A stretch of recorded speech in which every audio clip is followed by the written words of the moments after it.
يا بني لا تشرك بالله إن الشرك لظلم عظيم الحمد لله আজকে রাজবাড়িতে খানখানাপুর এলাকায় যে মাহফিল আহ্বান করা হয়েছে সেখানে আমাদের মদিনার ভাই আমাকে ডাকছে বলে তাড়াতাড়ি করে আসছি। মদিনার প্রতি একটা টান ইমানদার থাকেই। মদিনার প্রতি যদি টান থাকে বুঝবেন যে তার প্রতি আল্লাহর বিশেষ রহমত আছে। তবে এই টান যেন বেদাতি টান যেন না হয়, ইমানি টান যেটা না। রাসূলুল্লাহ সাল্লাল্লাহু আলাইহি ওয়াসাল্লাম বলেছেন, ইন্নাল ঈমানা লা ইয়ারজুল মাদিনা কামা তারজুল হাইয়াতু ইলা জহরিহা। ঈমান মদিনার দিকে ফিরে আসবে যেমন ভাবে সাপ তার গর্তে ফিরে আসে। সাপ কিন্তু যেখানে সেখানে থাকতে পারে না, গর্তে আসতেই হয়ে থাকে। ঈমান হচ্ছে শরীফ জিনিস। ঈমান অত্যন্ত শরীফ জিনিস। শরীফ মানে বুঝছেন, সম্মানিত জিনিস। সরি, আপনাদের তো একটু সময় নিলাম, ঠান্ডা লাগছে।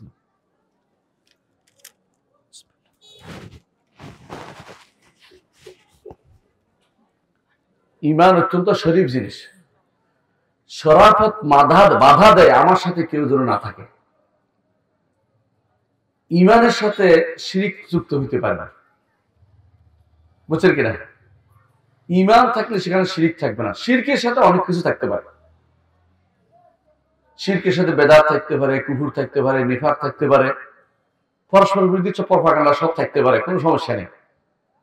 এই জন্য আমার এক বন্ধু বলছিল সুন্দর কথা, বলে জাহান্নাম হচ্ছে সেকুলারদের জায়গা, ধর্ম নিরপেক্ষ সবার জায়গা আছে ওখানে, কিন্তু জান্নাতে শুধু মুসলিমরাই যাবে।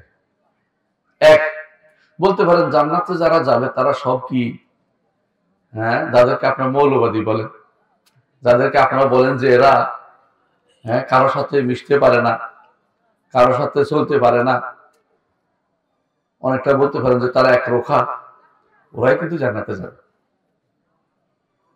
জান্নাতে তো আমরা যেতে চাই, তাই না? কারা কারা জান্নাত যেতে চাই বল? আলহামদুলিল্লাহ, আমি যেতে চাই। আলহামদুলিল্লাহ। জান্নাতে যেতে চাইলে আপনাকে ইসলাম ছাড়া আর কাউ কোনো কিছু মানতে পারবেন না। জান্নাতে যেতে চাইলে ইসলাম ছাড়া কিছু মানা যাবে না। ইসলাম ছাড়া আরো অনেকগুলো মতবাদ আজ আমাদের সমাজে প্রতিষ্ঠিত আছে। কেউ সেকুলারিজম প্রতিষ্ঠা করতে চায়, কেউ গণতন্ত্র প্রতিষ্ঠা করতে চায়, কেউ চেষ্টা করে সমাজতন্ত্র প্রতিষ্ঠা করতে। এগুলি সবই কিন্তু এক একটা ধর্ম, সবগুলি এক একটা দিন। কেন সবগুলি এক একটা দিন? কারণ ইসলাম পূর্ণ। ইসলাম এমন এক পূর্ণাঙ্গ দিন যা কোনো কিছু যদি অন্যখান থেকে কেউ ধার করে তো ইসলাম থেকে ইসলাম এটাকে গ্রহণ করে না। পরিবারে ইসলাম লাগবে, স্কুলে ইসলাম লাগবে, মসজিদে ইসলাম লাগবে, রাস্তায় ইসলাম লাগবে, সমাজে ইসলাম লাগবে, রাষ্ট্রে ইসলাম লাগবে। কেউ যদি মনে করে যে ইসলাম শুধুমাত্র আমার মসজিদে থাকুক, বুড়া মানুষরা পালন করুক, আমি তো ইয়াং ম্যান, আমি এখন বয়সকালে যা ইচ্ছা তা করি, সে ব্যক্তি কিন্তু মুসলিম না। আল্লাহ তাআলা কোরআনে কারীম বলেছেন, ওয়ালা তালবিসুল হাক্কা বিল বাতিল। হক এবং বাতিলকে তোমরা কখনো একসাথে করে দেখিও না। ইমাম ইবনে জারীর তাবারী রাহমাতুল্লাহ আলাইহি তার তাফসীরে বলেন, ওয়ালা তালবিসুল হাক্কা বিল বাতিল অর্থ হচ্ছে ইসলাম সাথে অন্য কোনো মতবাদকে তোমরা আনতে পারবে না, একসাথে করতে পারবে না। আল্লাহ তাআলা কোরআনে কারীমে তিনি বলেছেন, ইয়া আইয়ুহাল্লাযীনা আমানু দুখুলু ফিস সিলমি কাফা।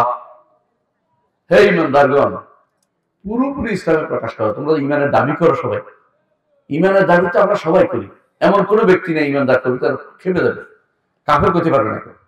ইমানের দাবি করি সবাই, কিন্তু ইসলামে পরিপূর্ণভাবে প্রবেশ করেনি।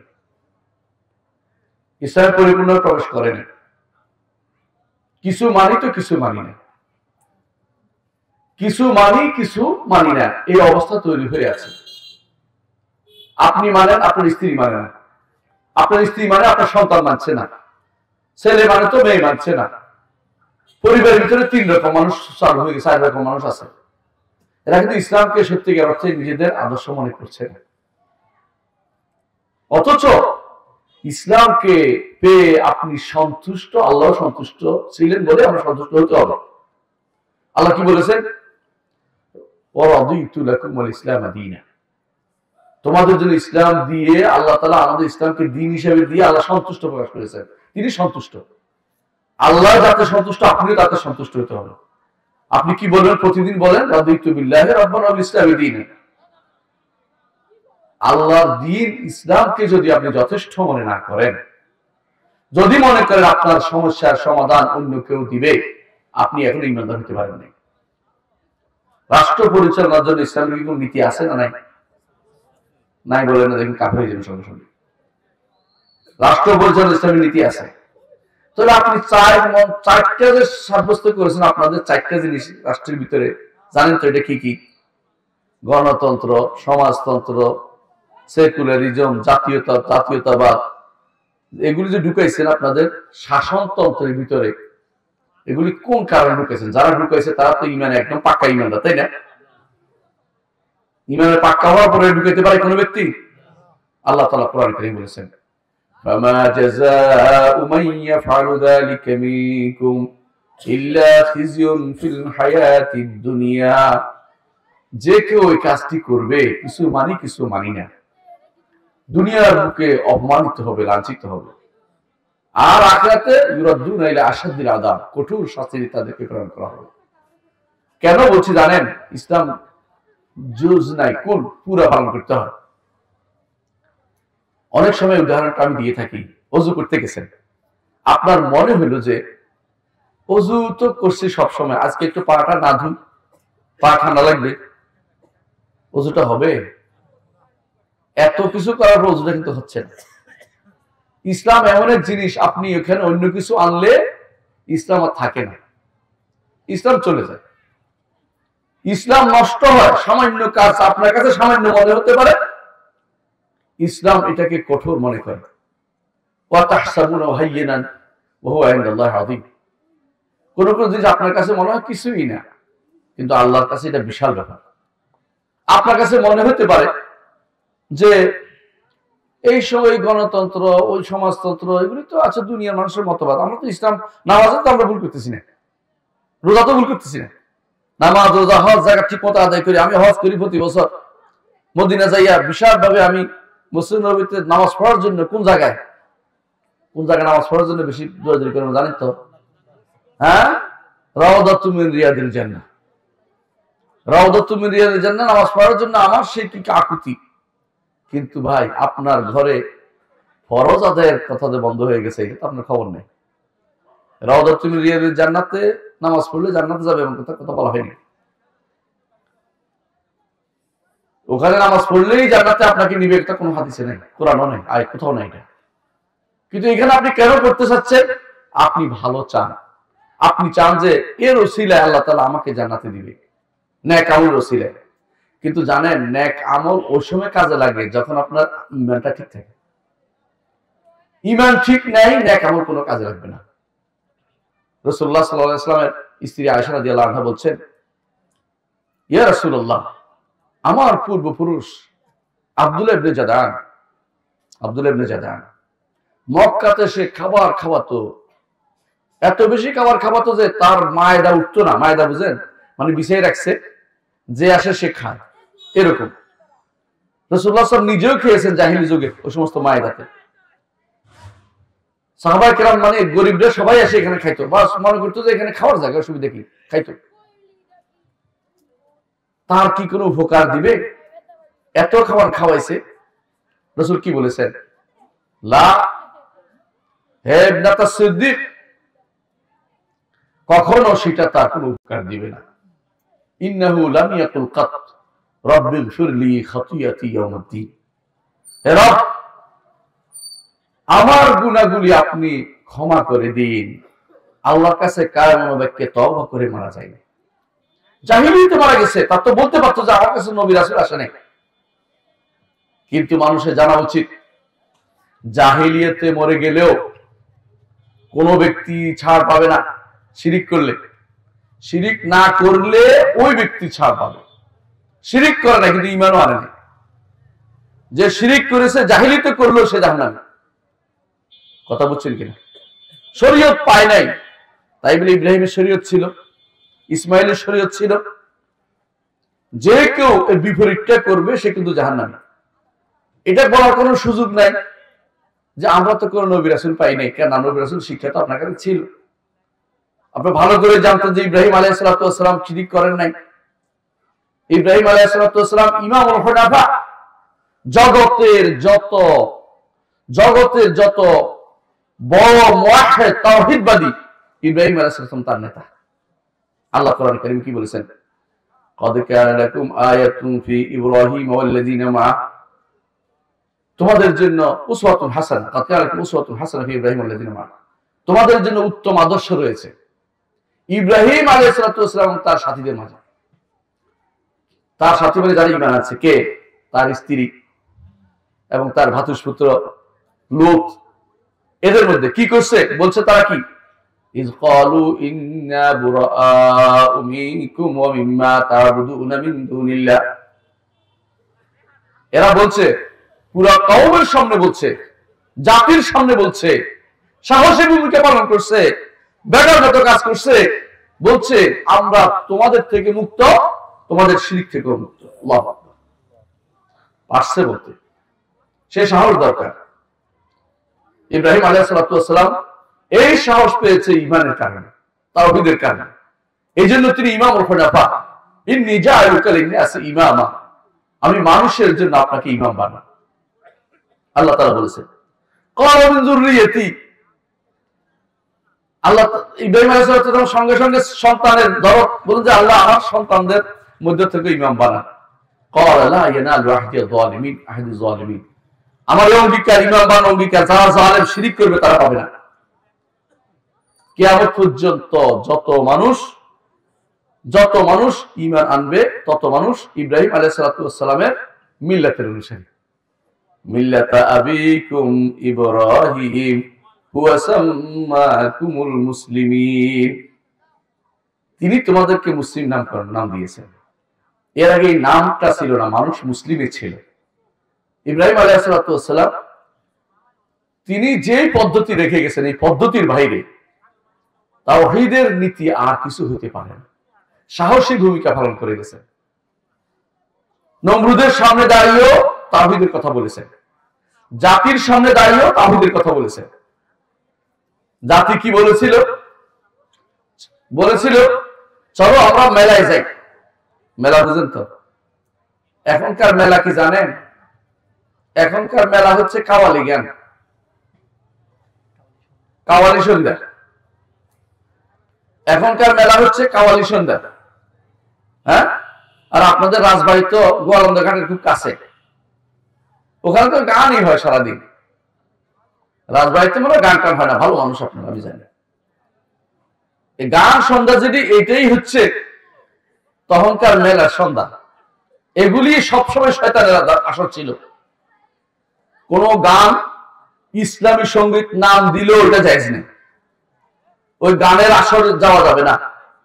ইসলামী সঙ্গীত বলতে ইসলামী কোনো কিছু নাই। আপনি একটু ভালো করে দেখান তো, মুহাম্মদ রাসূলুল্লাহ সাল্লাল্লাহু আলাইহি ওয়াসাল্লাম তার সারা জীবনে কোথাও কোনোদিন বলছে আজকে আমরা ইসলামী সঙ্গীত গাও, আয় আবু বকর দাঁড়াও তো ইসলামী সঙ্গীত গাও, বলছে? নাই। কবিতা ছিল, তাও কবিতা আবৃত্তির মজলিস ছিল না। একজন দাঁড়িয়ে মুহাম্মদ রাসূলুল্লাহ সাল্লাল্লাহু আলাইহি ওয়াসাল্লামের কিছু গুণ বর্ণনা করেছেন, এর বাইরে নয়।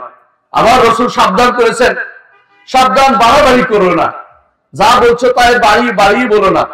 বারবার রাসূলুল্লাহ সাল্লাল্লাহু আলাইহি ওয়াসাল্লাম বলেছেন, যখনই কেউ রসুল সম্পর্কে বাড়তি কথা বলতে থাকতো তখনই তিনি বলতেন, সাবধান, তোমরা যেন ঈসা আলাইহিস সালামের অনুসারীদের মতো না হয়ে যাও, তারা তাকে রবুবিয়তের পর্যায়ে পৌঁছে দিয়েছে। আজ আমরা কোন পর্যায়ে পৌঁছে দিয়েছি একটু শুনে দেখেন কি বলে। ফুল ফুটে হেসে বলে, ইয়া রাসূলুল্লাহ। ঠিক নেই কথাটা, ডাহা মিথ্যা কথা, ডাহা মিথ্যা কথা। হে কেমনি বুঝলো যে ফুল ফুটে হেসে বলছি ইয়া রাসূলুল্লাহ? এইটা গান না আপনাদের গায় না? কি বলতেছে? হাতছানি দিয়ে ডাকো। আল্লাহ বুঝে হাতছানি দিবে আপনাকে। হাতছানি বুঝেন? এক হাত দিয়ে না দেখাই আর এক হাতে ডাকাকে হাতছানি বলে। সানি হাত, বুঝছেন তো? সানি তো দুই নম্বর হাত দিয়ে ডাকা, মানে গোপনে ডাকা, বুঝছেন? গোপনে কাউকে ডাকা। আল্লাহ কিনে বলা যায় হাতছানি দিয়ে আল্লাহ কাউকে? এই তো গান গাইতেছে। এই বেশিরভাগ গান যার ইসলামী সঙ্গীত নামে প্রচলিত আছে সবগুলির মধ্যে না হলে 90% শিরকে বলা। আর এগুলি দিয়ে কাওয়ালি সন্ধ্যা, ইসলামী সঙ্গীত সন্ধ্যা, গান সন্ধ্যা এগুলি চালু করে দিয়েছেন এবং এগুলি দিয়ে বুধ হয়ে আছে যুবক সমাজ। যুবক সমাজ এগুলি বুধ হয়ে আছে। একবার চিন্তা করেন আমি কি বললাম, কোন কথাটা আমি বল চলেছি। এই কথাটা এখন না, আগে থেকে চালু হয়েছে দুর্ভাগ্যবশত। বাংলার মাটিতে কিছুদিন আগেও আপনাদের সমাজে মিলাদ প্রভাবিত হইতো না? মিলাদ প্রভাবিত না? অহরহ হচ্ছে। আপনি বলতেছেন, এই তো বুঝেন মিলাদের মধ্যে কি পড়া হয় জানেন? বলতেছে বালাগাল উলা বিকামালিহি কাশাফাদ দুজা বিজামালিহি হাসুনাত জামিউ খিসালিহি সাল্লু আলাইহি ওয়া আলিহি। এটা পড়লে কত নেকি হবে? এটা অর্থ বুঝছেন কিনা? এটা অর্থ হচ্ছে এটা, তিনি তার পূর্ণত্বে সর্বোচ্চ শিখরে আরোহণ করেছেন। পূর্ণত্ব কি তার নিজের, না আল্লাহ তাকে পূর্ণতা পৌঁছে দিয়েছেন?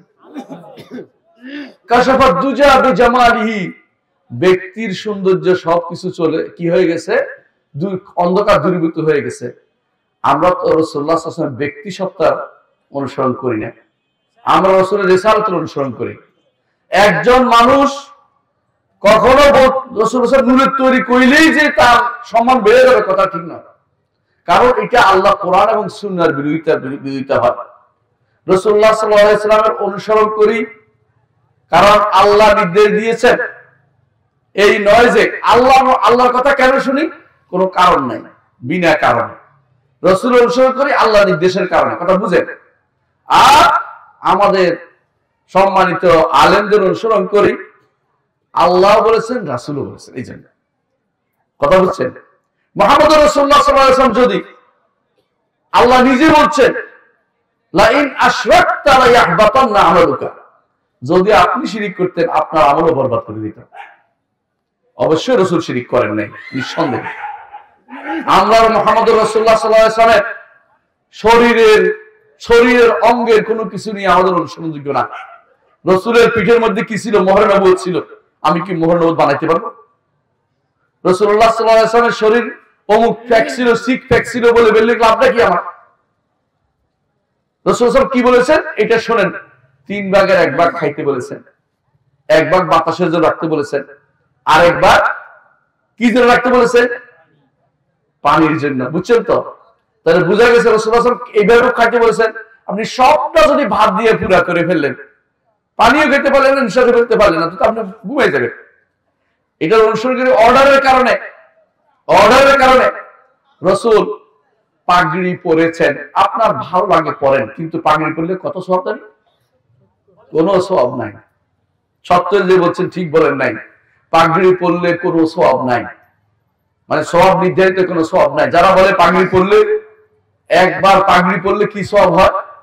একবার পাগড়ি পরে সালাত আদায় করলে 70 সালাতের সওয়াব, এটা মিথ্যা কথা, এটার সাথে কোনো দলিল প্রমাণ নেই।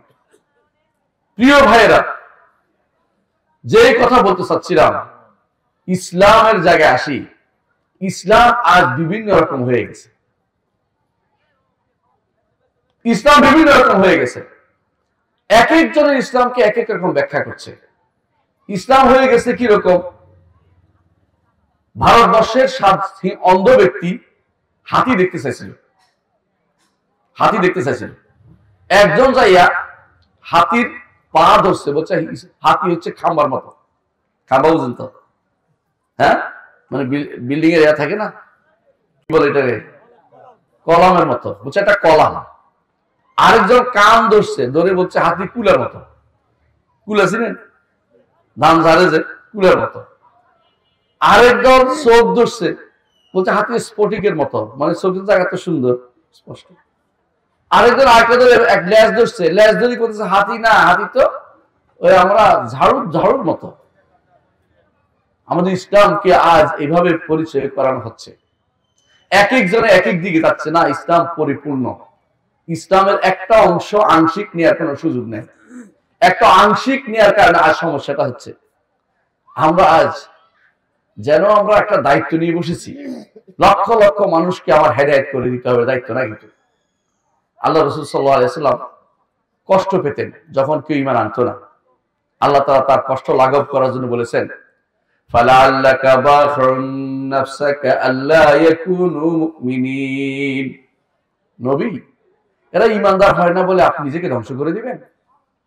লাস্তা আলাইহিম বিমুসাইতির, তাদের উপর তো আপনি বাড়াবাড়ি করার অধিকারী আপনি করিনি আমরা। আপনি বলার দায়িত্ব বলছেন, আপনি বলার দায়িত্ব বলেছেন, পৌঁছে দেন। ঈমান না আনলে আপনি কৌশল করে হারাম পদ্ধতি ব্যবহার করে আপনি তো ঈমান আনার দরকার নেই।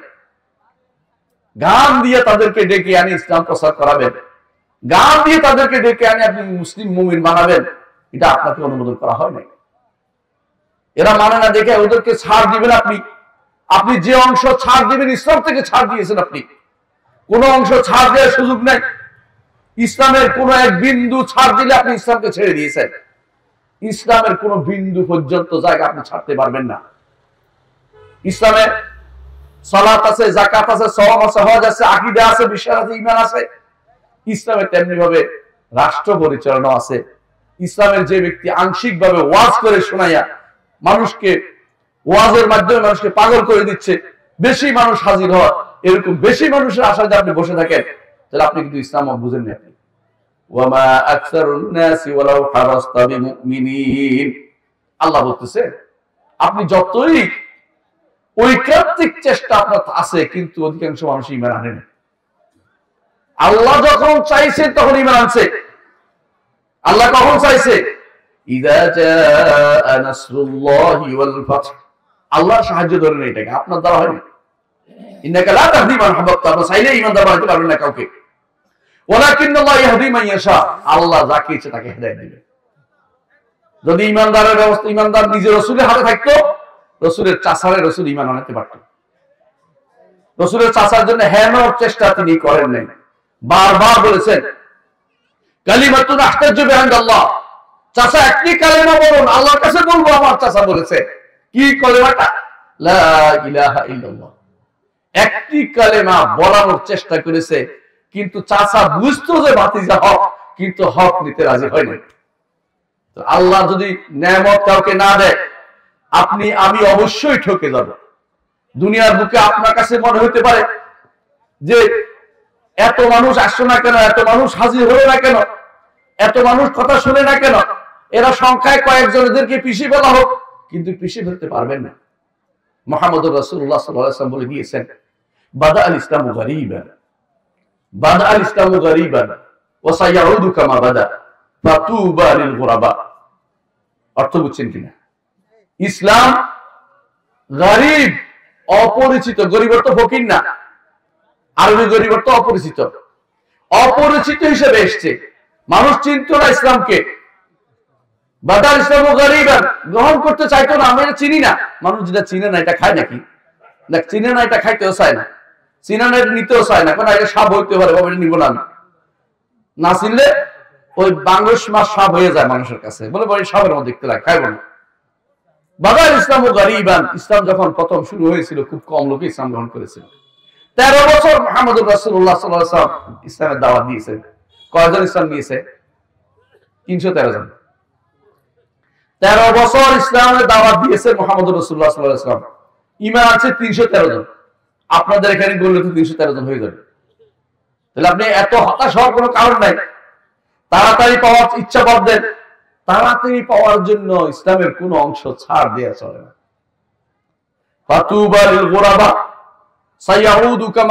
যেভাবে অপরিচিত হয়ে গিয়েছিল প্রথম ইসলাম, আজ আবার ইসলাম অপরিচিত হয়ে গেছে। আজ আবার যদি আপনি ইসলামের দিকে আহ্বান করেন, সবাই বলে এটা কোন ইসলাম, এটা তো ওহাবি ইসলাম, এটা তো অমুক ইসলাম, তমুক ইসলাম না বলতে থাকে। আপনাকে কেউ অত বেশি বাড়াবাড়ি করতে করতে আপনাকে কি বলবে যে এটা তো ওই সৌদি আরবের ইসলাম। আরো বাড়িয়ে বাড়িয়ে যদি বলতে থাকে তখন আপনাকে বলবে যে এটা তো মাদখালি ইসলাম, নাউযুবিল্লাহ। এই জাতীয় তথাকথিত কিছু লোক আছে ইসলামের নাম দিয়ে কাজ করে, সহিহ আকীদা ঈমানদার যারা আছে তাদেরকে ভিন্ন ভিন্ন নাম দেয়। ওরা হচ্ছে নিকৃষ্টতম ব্যক্তি। কেন নিকৃষ্ট ব্যক্তি আপনারা রাখবেন? আরবের মুশরিকরা মুহাম্মদুর রাসূলুল্লাহ সাল্লাল্লাহু আলাইহি ওয়াসাল্লামকে কি কি নাম দিত জানেন? কেউ বলতো কি জাদুকর, সাহেব বলতো, জাদুকর বলতো না। কেউ কি বলতো পাগল, কেউ কি বলতো কবি, কেউ কি বলতো জিনে ধরেছে, কেউ কি বলতো মাথা নষ্ট হয়ে গেছে, পাগল, উল্টাপাল্টা কথাবার্তা বলতো তারা রাসূল নামে বলতো। রাসূল কি এর কোনটাই না। আল্লাহ তাআলা কোরআনে কারীম বলেছেন ওয়ামা আল্লামনাহু শি'রা ওয়ামা ইয়ানবাগী লা, তাকে কবিতা শিক্ষা দেয়নি, কবিতা বলা তার কাজও না। কবিতা রাসূলুল্লাহ পছন্দ করতেন না। যেগুলি এক হকটা শুধুমাত্র মাঝে মধ্যে বলে দিতেন যে এই কবিতাটা হক, এই কবিতাটা ভালো, এটা বলতেন। কবিতা দিয়ে রাসূলুল্লাহ সাল্লাল্লাহু আলাইহি ওয়াসাল্লাম করেন নাই। আজ কবিতার বাড়াবাড়ি, কবিতা না গান তো আরো বেশি। গান রচনাকারী আছে, গানের সুরকার আছে, গীতিকার আছে, এবং পাগড়ি মাথা দিয়ে গান গায়। বাহ! যে গানগুলি গাচ্ছে এগুলির মধ্যে শিরকে ভরা, কুফরিতে ভরা। ওগুলি আপনার কাছে খুবই মজা লাগে, যুবকদের কাছে খুবই ভালো লাগে, ছাত্রদের কাছে খুবই গ্রহণযোগ্য মনে হয়, কিন্তু যেটা গ্রহণ করছে এটা ইসলাম না। এটা হচ্ছে আপনার মন বানিয়ে দেবা একটা ইসলাম। এই ইসলাম আল্লাহ রাসূল আল্লাহ তাআলা নাযিল করেন নাই, আমাদের নবী মুহাম্মদ রাসূল প্রচার করেন নাই। মুহাম্মদ রাসূলুল্লাহ সাল্লাল্লাহু আলাইহি ওয়াসাল্লামকে কেউ যদি কবি বলতো তিনি খুবই কষ্ট পেতেন। তিনি কবিতা নিয়ে আসেন নাই। কোরআনকে আল্লাহ তাআলা এমন এক ভাষায় নাযিল করেছে, এটা গদ্য না, পদ্য না, এটা নিজেই সর্বেসর্বা। এটা একটাই 1000 বছরের মতো। এই জন্য যখন কি করছে রাসূলুল্লাহ সাল্লাল্লাহু আলাইহি ওয়াসাল্লাম কাবা পাশে সালাত আদায় করতেছে, উমাইয়া বা আখরাস ইবনে সুরাইকা কি করছে, গোপনে শুনতেছে কি কয়, কাবার গিলাফের ভিতরে ঢুকে গেছে, ভিতর দিয়ে ঢুকে দেখতে যেন না পায়। রাসূল তো রাসূলের মতো করে কোরআন পড়ে যাচ্ছেন। এরা এতে বেরিয়ে এসে বলতেছে একে অপরকে, কি শুনলা? একজন যে দুষ্ট সে বলতেছে আরে কি বলবে কবিতা। আর বলছে না এটা কবিতা না, এটার মধ্যে মজা আছে, ভালো কথা অনেক কিছু আছে। তোরে বল জাদু করছে, মানে সঙ্গে সঙ্গে একে অপরকে কিভাবে খোঁচা দিচ্ছে দেখে, তোর জাদু করে হচ্ছে। না আমি দেখতেছি তুই কেমন শক্তিশালী আছিস কিনা, দিনের পর কত মজবুত আছে এটা দেখতে চাচ্ছি। মানে শয়তান আবার ফিরে গেছে। মুহাম্মদ রাসূলুল্লাহ সাল্লাল্লাহু আলাইহি ওয়াসাল্লাম মক্কাতে যদি বেশি মানুষের অনুসারী চাইতেন, কিছু ছাড় দিলে কিন্তু সব অনুসরণ করতো। কিছু ছাড় দিলে কি ছাড় দিত? রাসূলুল্লাহ সাল্লাল্লাহু আলাইহি ওয়াসাল্লামের কাছে এসে বলেছে আপনি যদি চান আপনাকে রাজা বানিয়ে দিব। সিরাত ইবনে হিশাম দেখেন আপনারা, আমি যদি ভুল করে থাকি। আপনি যদি চান সুন্দরী নারী বিয়ে করতে, সুন্দরী নারী বিয়ে করিয়ে দেব। আপনি যদি চান যে আপনাকে অর্থ সম্পদ দিয়ে ভর্তি করে দেব, তাহলে অর্থ সম্পদ আপনাকে দিব। কিন্তু আমাদের একটু দেব দেবীদের বিরুদ্ধে কিছু বলেন না, দয়া করে। আমাদের ওলি আল্লাহদের বিরুদ্ধে কিছু বলেন না। এরা আমাদের ওলি আল্লাহ, নেককার বান্দা, এদের বিরুদ্ধে আপনি কিছু বলেন না। মুহাম্মদ রাসূলুল্লাহ সাল্লাল্লাহু আলাইহি ওয়াসাল্লাম এদের বিরুদ্ধে কিছু বলতেন না। সমস্যা ওরা ধরে নিয়েছে বেশি বলাটা, বুঝেন কিনা? মুহাম্মদ কি কোনদিন সাল্লাল্লাহু আলাইহি ওয়াসাল্লাম কাউকে কোনদিন গালি দিয়েছে? আমার নবীর মুখ থেকে কোনদিন খারাপ কথা বের হয় না কোনদিন। আমার নবী তার কথার বচন ছিল সবচেয়ে সুন্দর, কোনদিন তিনি খারাপ কথা বের করেন নাই। কিন্তু এরা ওদের দেব দেবীর অনুসরণ করা যাবে না এই কথা শুনে গালি ধরছে। আজও আপনারা কোনো গালি দেন না। শাহজালালের গালি দেন, শাহবানের গালি দেন না, গরিবুল্লাহরে গালি দেন, কাউকে গালি দেন না। আপনারা কি বলেন? হতে পারে তারা আল্লাহর ওলি হতে পারে, যে ওলি হতে পারে আল্লাহর কাছে সে ভালো পাবে, আপনার কোনো প্রাপ্তি নেই ওখানে। এই কথা বললেই তাদের মনে করে আমাদের ওলি আল্লাহদের গালি দিয়েছে, ওলি আল্লাহদের পছন্দ করে না। ওদের কাছে ওলি আল্লাহদের পছন্দ অর্থ হচ্ছে ওলি আল্লাহর সেবায় খেতে হবে, ওলি আল্লাহর জন্য গাড়ি নিয়ে যেতে হবে। গাড়ি নিয়ে বুঝেন, যারা শাহজালাল মুজাহিদ ইয়ামানির ওখানে গাড়ি নিয়ে যায়, আপনাদের এই এলাকা মেদিনীপুরের হুজুররা আসে, আপনারাও চলে যান মেদিনীপুর।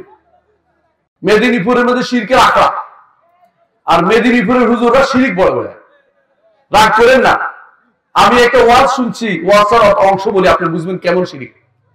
বলতেছে নিরাকার টাকা আহাত থাকেন, যখন আকার ধারণ করেন আহমদ হইয়া যায়, এর চেয়ে বড় শিরিক আল্লাহর দুনিয়াতে আর নাই। যে ব্যক্তি এটা বলবে সে ব্যক্তি কাফের হয়ে গেছে অলরেডি। তার বউ তালাক হয়ে গেছে, তার সালাত হয় না, তার সন্তান সন্ততি এরপরে যেটি হবে সব জানো সন্তান হয়ে যাবে। কোত্থেকে এগুলি নিয়ে আসে? শুধু এইটা নয়, এরা মূলত শিয়া, এরা মূলত শিয়াবাদ। শিয়াবাদের মধ্যে এত খারাপ আমি জীবনে শুনি নাই, অন্তত শিয়ারা অন্তত এটা বলে নাই। এরা এখনো হিন্দু ধর্ম থেকে ইসলামে আসে নাই, অর্ধেক পথে আছে। এই সমস্যাগুলি কেন হয় আপনাদের এলাকার কথা আমি কেন বলছি? এটা আমার শ্বশুর বাড়ির এলাকা, এই জন্য বলছি। এই জন্য বলছি, আমি জানি এখানে যে একটা মসজিদ আছে, রাজবাড়ি মসজিদ, যে সময় ওই ওনারা আসে সেই সময় তো আর কোনো মানুষ থাকে না, হাঁটা যায় না। আপনারা এত মানুষ ওখানে উপস্থিত হন, কি জন্য উপস্থিত হন? মেদিনীপুর হুজুর আপনারা কি দিতে পারবে বলেন তো? বরকত, রহমত, উদ্দেশ্য পূরণ। বিশ্বাস করুন, যে কেউ মনে করবে ওনার সাথে হাত মিলালে অথবা ওনার 10টা টাকা দিলে আমার উদ্দেশ্য সাধন হয়ে যাবে, সেই ব্যক্তি কাফের হয়ে গেছে। এইভাবে আপনারা একটা দুটো না, শাহজালাল যারা যাচ্ছে, শাহজালাল ওখানে যায় না তো? আপনাদের যায় না? না যায়, আপনি জানি যায়। শাহজালাল ওখানেও যায় এক গোষ্ঠী, আবার কেউ কেউ চট্টগ্রামও যায়, কেউ কেউ শাহপাড়ার ওখানে যায়। কেন যায়? শুধু জিয়ারতের উদ্দেশ্য? প্রিয় ভাইরা, জিয়ারতের উদ্দেশ্য হলে বাবার কবর জিয়ারত করুক না, যথেষ্ট। বাবার কবর, মায়ের কবর, বোনের কবর, কত কবর পড়ে আছে, এখানে যাইয়া আখিরাতের কথা স্মরণ করা দরকার। উদ্দেশ্য কি?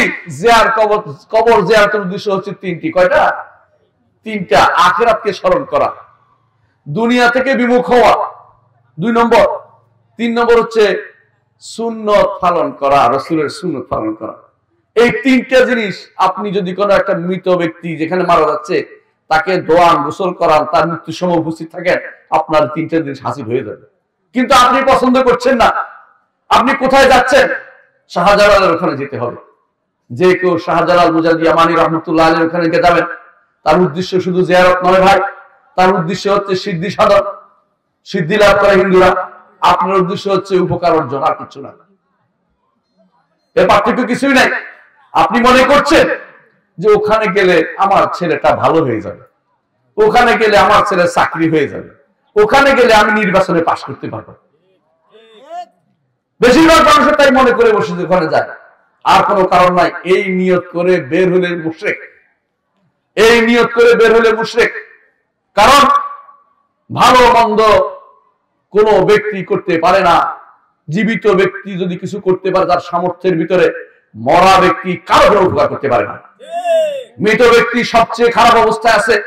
ইমাম আবু হানিফা রাহমাতুল্লাহ আলাইহি বলেছেন, তার বিভিন্ন হাকায়েক, ইমাম জাইলাই রাহমাতুল্লাহ, হানাফি রাহমাতুল্লাহ উল্লেখ করেছেন, মৃত ব্যক্তির কাছে কোনো কিছু চাওয়া অর্থ হচ্ছে ডুবন্ত ব্যক্তি আরেক ডুবন্ত ব্যক্তির কাছে বলতেছে আমারে বাঁচা, আমারে বাঁচা।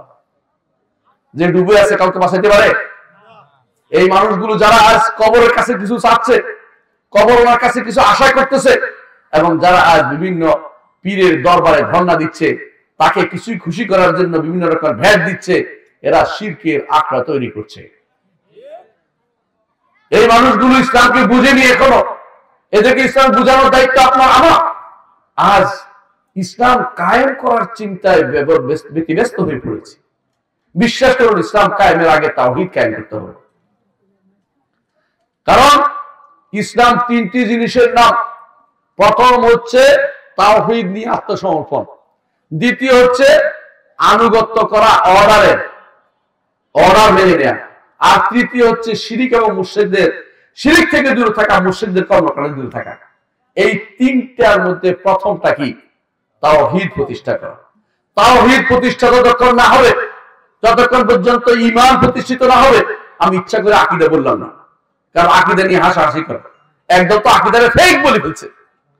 আকীদার যে ব্যক্তি ফেক বলছে নিজেই ফেক, নিজেই ফেক আল্লামা। হ্যাঁ, গান গাইতে গাইতে আল্লামা হয়ে গেছে, নিজের খবর নাই, ইমানের খবর নাই। আকীদা বাদ দিলাম, ইমান ঠিক করতে হবে কিনা? ইমান যদি ঠিক না হয়, তাওহীদ যদি ঠিক না হয়, ওই ব্যক্তি কোনোদিন জান্নাতে যেতে পারবে না। আর দুনিয়া প্রতিষ্ঠা করলেও সেই ব্যক্তি ইমান ইসলাম প্রতিষ্ঠা করতে পারে নাই। কারণ ইসলামের মূল কথা হচ্ছে লা ইলাহা ইল্লাল্লাহ মুহাম্মদুর রাসূলুল্লাহ সাল্লাল্লাহু আলাইহি ওয়াসাল্লাম জীবনের শেষ মুহূর্তে বুঝছেন কিনা? শেষ মুহূর্ত বুঝছেন? অনেকে হয়তো বলতে পারে মক্কা জীবনে আছেন আপনারা, মক্কা জীবনে নাই, মদিনা জীবনে বলতেছি। জীবনের শেষ মুহূর্তে তিনি মুআয ইবনে জাবাল রাদিয়াল্লাহু আনহু ইয়েমেনে পাঠাচ্ছেন শাসক হিসেবে, বিচারক হিসেবে। মুআয ইবনে জাবাল রাদিয়াল্লাহু ইয়েমেনে পাঠানোর সময় তিনি বলছেন, মুআয, তুমি হয়তো দ্বিতীয়বার এসে আমাকে দেখতে পাবে না। বুঝছেন তো কোন সময়টা? মানে মৃত্যু তার এসে যাবে, মৃত্যুর সময় সেটা আর কিছু নয়। মৃত্যুর সময় এসে যাবে, এমন সময় তিনি মুআয ইবনে জাবাল রাদিয়াল্লাহু আনহু পাঠিয়েছেন। সেই সময় কি বলতেছেন? আউয়ালু মা তাদউম ইলাইহি আত-তাওহীদ, প্রথম যেদিকে তুমি তাদেরকে ডাকবে তাওহীদের দিকে আহ্বান জানাবে। তাহলে তাওহীদের আহ্বান কি মক্কা জিন্দেগির সাথে সম্পৃক্ত? তাওহীদের আহ্বান প্রতি ক্ষণের সাথে সম্পৃক্ত। প্রিয় ভাইরা, সালাত যে ব্যক্তি আদায় করে, শুধু সালাতের ওয়াক্ত হলে আদায় করে, কিন্তু যে ব্যক্তি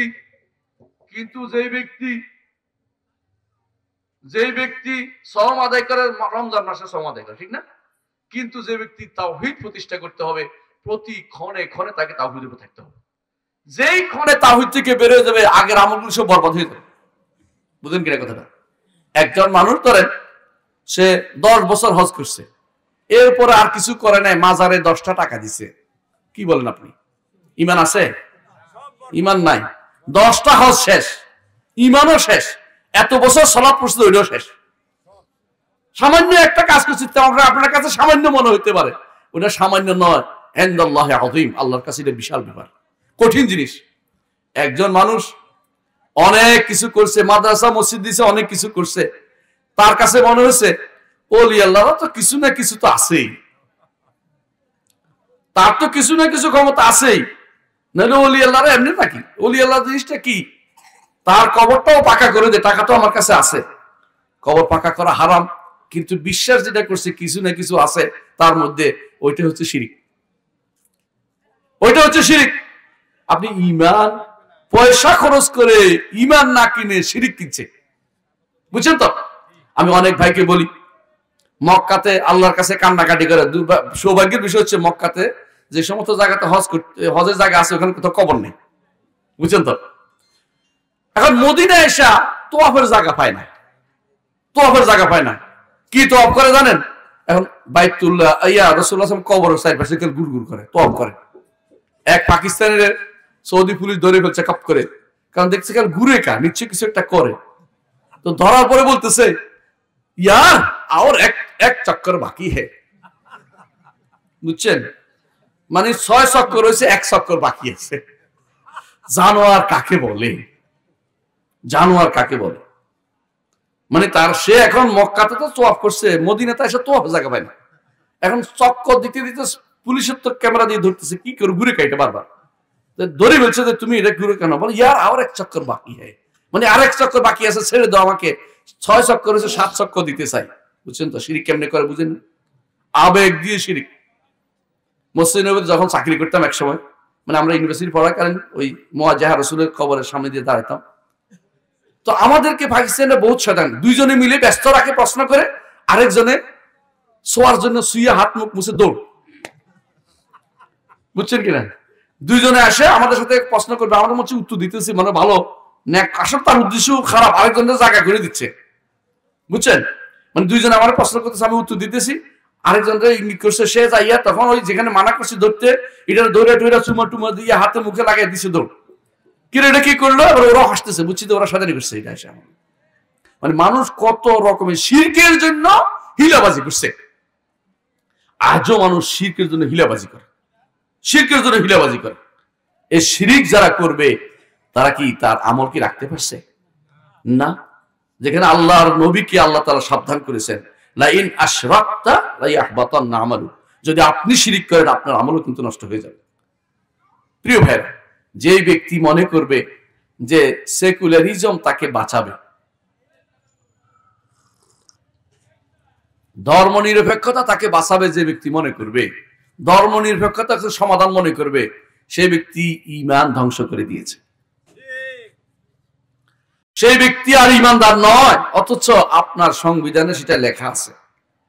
আপনার সংবিধান থেকে এটা না যাওয়া পর্যন্ত যারা এটা ঈমান নিয়ে এইটার উপরে শপথ করে ওইখানে যাচ্ছে, কোথায় যায়, অ্যাসেম্বলিতে যাচ্ছে, জেনে বুঝে যাচ্ছে, তারা কিন্তু কাফের হয়ে গেছে। অথচ সেখানে যাওয়ার জন্য রাজনৈতিক দলের ছত্রছায়া গ্রহণের পাগল হয়ে গেছে। কালো পাগড়ি হলো পাগল হয়ে গেছে ওখানে যাওয়ার জন্য। সবাই যেতে চায় ওখানে, কিন্তু ওইটাতে শান্তির আলোয় নয়, এটা বুঝতে হবে। মুহাম্মদুর রাসূলুল্লাহ সাল্লাল্লাহু আলাইহি সাল্লাম মক্কাতে তাকে রাজা বানাতে চাওয়া হয়েছিল, তিনি রাজা হননি কেন? বলতে তো পারতেন ক্ষমতায় গিয়ে আমি কিন্তু ইসলাম প্রতিষ্ঠা করবো, বলতে পারতেন না? যে জাতির অন্তরে ইসলাম ঢুকেনি, সে জাতির অন্তরে ঈমান ঢুকেনি, যে জাতির অন্তরে, সে জাতিকে নিয়ে আপনি কিছুই করতে পারবেন না। সর্বপ্রথম কাজ হবে অন্তরের ভিতরে ঈমান প্রবেশ করানো। ওয়ালাম্মা ইয়াদখুলুল ঈমানু ফি কুলুবিকুম, এখনো ঈমান তোমাদের অন্তরে প্রবেশ করেনি। ক্বালাতিল আরাবু আমান্না, বেদুইনরা এসে বলতো ঈমান এনেছি, ঈমান এনেছি। আল্লাহ তাআলা কি বললেন?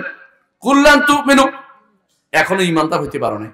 ওয়ালাকিন কুলু আসলামনা, প্রকাশ্যে ইসলাম দেখাচ্ছি, প্রকাশ্যে ইসলাম দেখাচ্ছে, মসজিদে যায়, হজ করে, সব করে, কিন্তু যখনই তাকে ঈমানের প্রশ্ন জিজ্ঞাসা করেন তখন শিরকের ভিতরে দেখা যাচ্ছে এখন লিপ্ত রয়েছে।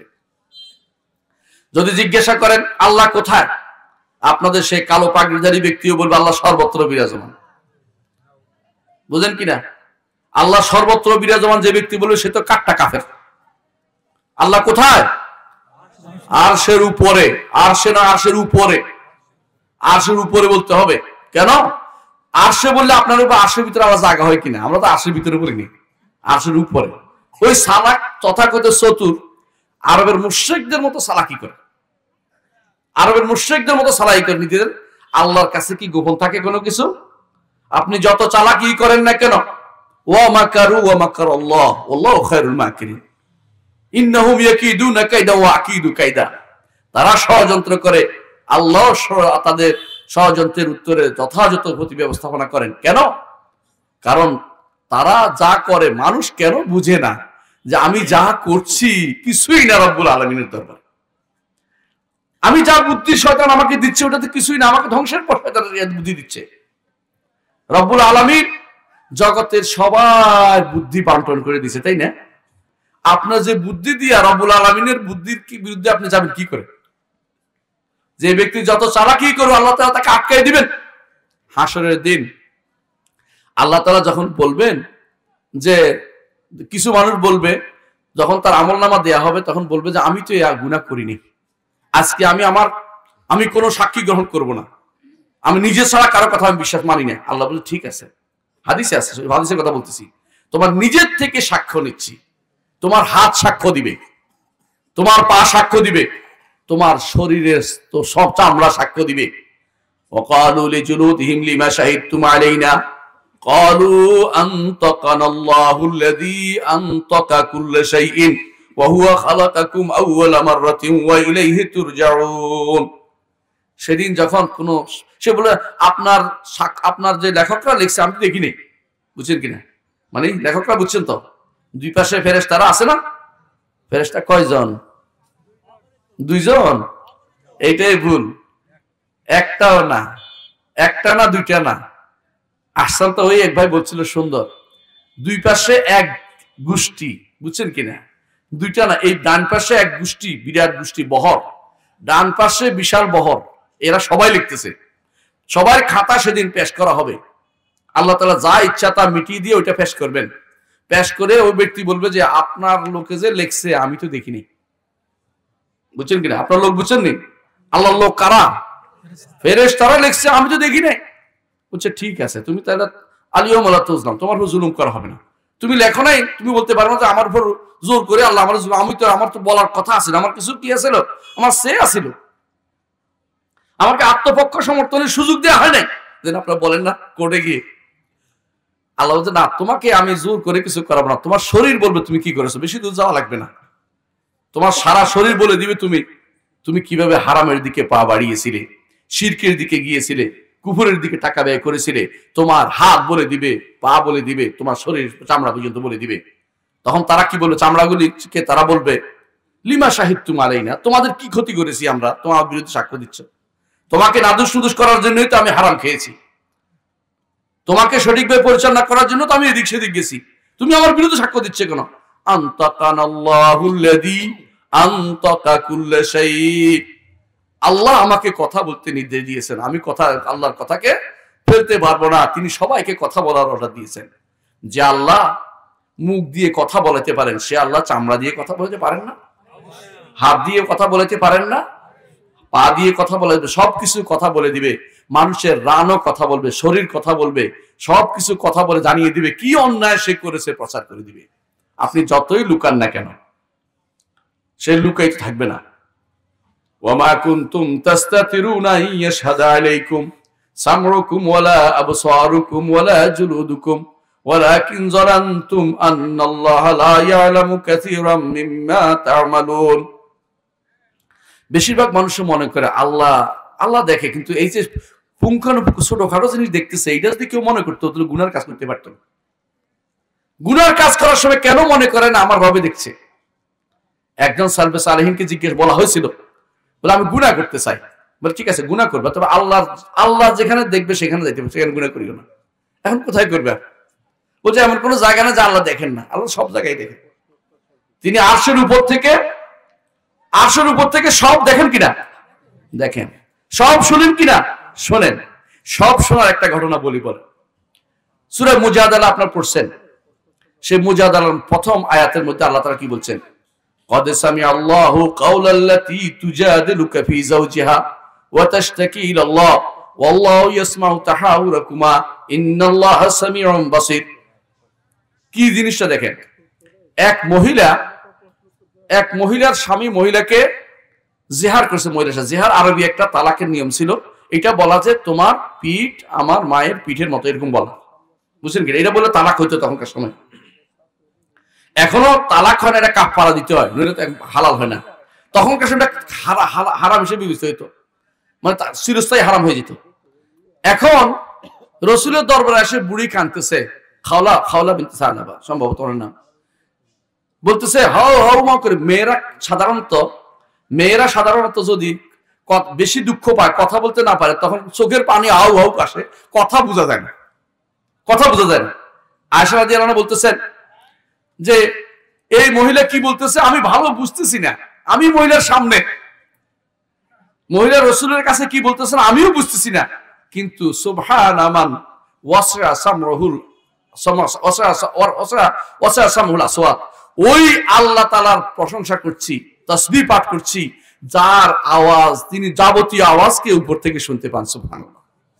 দুনিয়ার বুকে একটা গোবরে পোকা তো চিনি, তার আরজি আল্লাহ শুনতে পায় না? পায় কিনা? একই সাথে সবার আরজি শুনতে পায়, একই সাথে আল্লাহ হিসাব নিতেও পারবেন, আবার একজনও হবে। এটা হচ্ছে আমার রবের এই কারিশমা। আপনি মাথায় আসবে না, কারণ আপনি তো মানুষ একজনের কথা বলে আরেকজনের চুপ কর, ওর কথা শুনালে আল্লাহ তাআলা একসাথে কোটি কোটি কোটি কোটি প্রাণীর কথা শুনতেছেন, কোটি কোটি প্রাণীর তিনি হিসাব নেবেন, সারিউল হিসাব। সেই রব্বুল আলামিন তিনি এই মহিলার ফরিয়াদ শুনছেন, মহিলাদের চিন্তা চিল্লাচিল্লি করতেছে, এই বুড়ো বয়সে বুড়ার মধ্যে কি হইলো, বুড়ো বয়সে আমার জিহাদ করলো, আমি এখন কই যাব? বুড়ি এটা বলতেছিল। আল্লাহ তাআলা আয়াত নাযিল করলেন, কাদ সামি আল্লাহ, আল্লাহ শুনে ফেলছে, মহিলার কান্না শুনে ফেলছে। আল্লাহ তাআলা উপর থেকে সবই শুনতে পান, সবই তিনি একসাথে সবকিছু শুনতে পান। মানুষের আরজি, কোন ব্যক্তি কোন জায়গায় বসে আল্লাহকে ডাকছে, আল্লাহ তাআলা সবই শুনতে পান। আল্লাহ তাআলা কোথায় কে কোন গোপনে কি রাখছে সেটাও শুনতে পান। অন্ধকার রাত্রিতে আপনি কোন দিকে পা বাড়াচ্ছেন সেটাও শুনতে পান।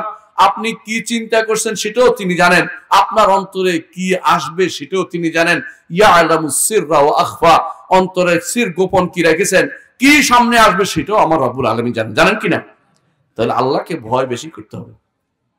আল্লাহকে ভয় ওই ব্যক্তি করবে যে ব্যক্তিটা সব সময় মাথায় রাখবে। কিন্তু কিছু মানুষ গুনার সময় মনে করে আরে রাখ, এদিক সেদিক তাকায়, গুনাহটা করে ফেলে এরপর, তাই না? এদিক সেদিক তাকালে মানুষের না আপনি লুকাচ্ছেন, আমার রবকে লুকাবে কে? রবের সামনে থেকে দূর করবে কে এটাকে? রবের সামনে তো লুকাতে পারবেন না কিছু। রব্বুল আলামিন সব দেখতে পায়। শিরিক করছেন, কুফর করছেন, নিফাক করছেন, বুদ্ধিবৃত্তি দিয়ে কোন রকমের ভোটের রাজনীতি শুরু করে দিয়েছেন। বুঝেন কিনা কথাটা? ভোটের রাজনীতি বুঝেন? কি সুন্দর এসে এসে এখন সবকিছু আপনাকে বুঝাবে। দয়া করে এবারের মতো আমাদেরকে একবার ক্ষমতায় দিয়ে দেন। বিশ্বাস করেন, ক্ষমতায় গিয়ে আপনি কিচ্ছু করতে পারবেন না। আপনার কি যাওয়া দরকার?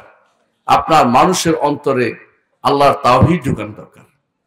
এই যদি কোনো আপনি রাজবাড়িতে যদি তাওহীদবাদী সমাজ প্রতিষ্ঠা করতে পারেন, এই খানখানাপুর এলাকাটা যদি তাওহীদবাদী প্রতিষ্ঠা করতে পারেন, এই গ্রামটা শুধুমাত্র আমি এই গ্রামটা শুধু তাওহীদবাদী করে ফেলব, বিশ্বাস করেন আপনি সফল। জান্নাতে যাওয়া আপনার ঠেকাকে? তাওহীদ নিয়ে কবরে যেতে পারলে জান্নাতে যাওয়া কে ঠেকায় আপনাকে? কিন্তু আপনি রাষ্ট্র প্রতিষ্ঠা করলেন, তাওহীদ ছিল না, আপনি জান্নাতে যেতে পারবেন না। তাহলে আপনার মূল জিনিস টার্গেট কোনটা থাকতে হবে? ঈমান এবং তাওহীদ যদি আপনার না থাকে, আপনার কোনো কাজ হবে না। কোন ব্যক্তিকে আপনি যখনই বলবেন যে তাওহীদের কথা, তখন কি করে জানেন? তাদের কাছে আর কোনো বক্তব্য না, এক দৌড়ে চলে যাবে সৌদি আরব।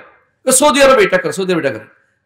আপনি তখন বলবেন সৌদি আরব তো আমার আদর্শ না, আমার আদর্শ হচ্ছে সাইয়্যিদুল খালক মুহাম্মদুর রাসূলুল্লাহ সাল্লাল্লাহু আলাইহি ওয়াসাল্লাম।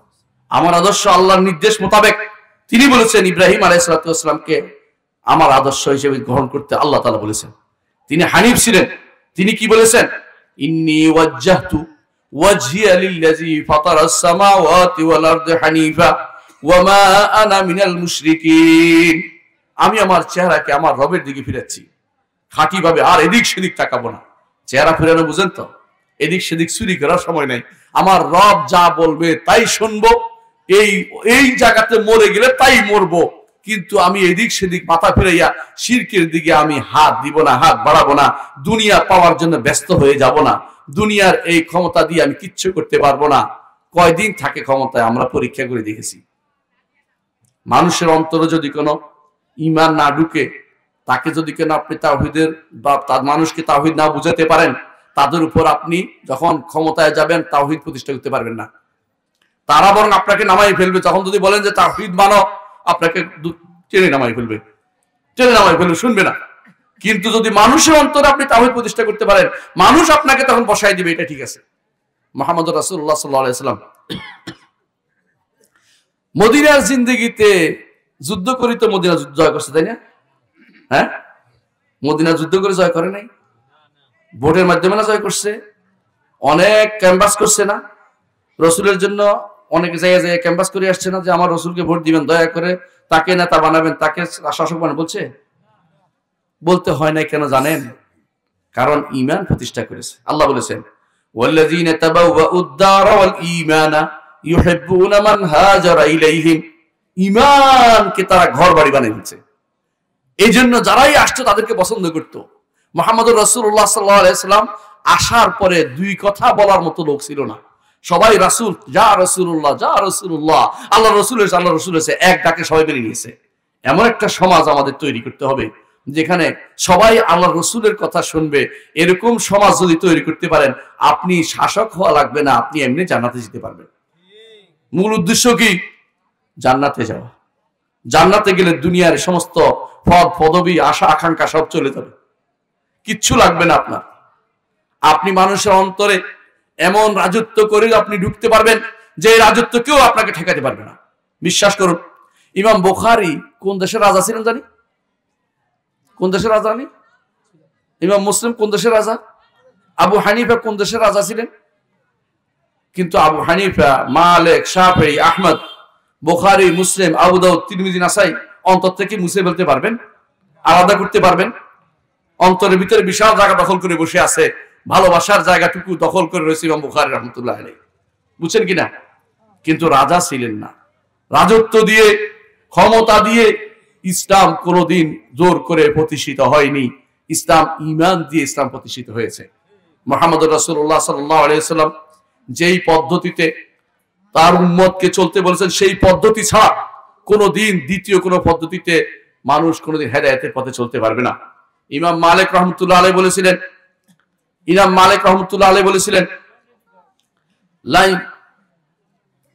তিনি বলেছিলেন যে এই উম্মতের পরবর্তীরা আগে যারা হেদায়েত প্রাপ্ত হয়েছে তাদের পথ অনুসরণ ব্যতীত কোনোদিন হেদায়েত প্রাপ্ত হইতে পারবে না।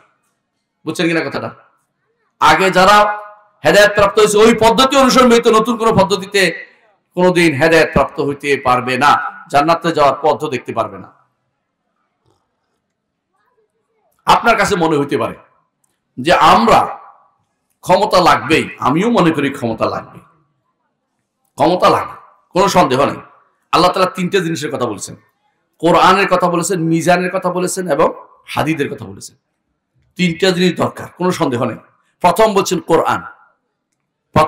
কোরআন, তারপর হচ্ছে মিজান, মিজান হচ্ছে বিবেক, বিবেক খাটাতে হবে। প্রথম কি?